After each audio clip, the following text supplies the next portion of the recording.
شیر خدا وہ فاتح خیبر، شیر خدا وہ فاتح خیبر۔ یہ ایک انگریز فلاسفر اور رائٹر ہیں جو حضرت علی علیہ السلام کے بارے میں لکھتے ہیں، ہم علی کو اس سے زیادہ نہ جان سکے کہ ہم ان کو دوست رکھتے ہیں اور ان کو عشق کی حد تک چاہتے ہیں۔ وہ کس قدر جوان مرد، بہادر اور عظیم انسان تھے۔ ان کے جسم کے ذرے ذرے سے مہربانی اور نیکی کے سرچشمے پھوٹتے تھے۔ ان کے دل سے قوت و بہادری کے نورانی شعلے بلند ہوتے تھے۔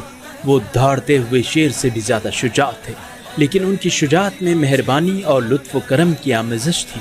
حضرت علی کو کوفہ میں قتل کیا گیا۔ عدالت میں سختی اس جنایت کی وجہ بنی۔ وہ دوسروں کو بھی اپنی طرح عادل تصور کرتے تھے۔ شہادت سے پہلے اپنے قاتل کے بارے میں فرمایا، اگر میں زندہ رہا تو میں جانتا ہوں کہ مجھے کیا فیصلہ کرنا چاہیے۔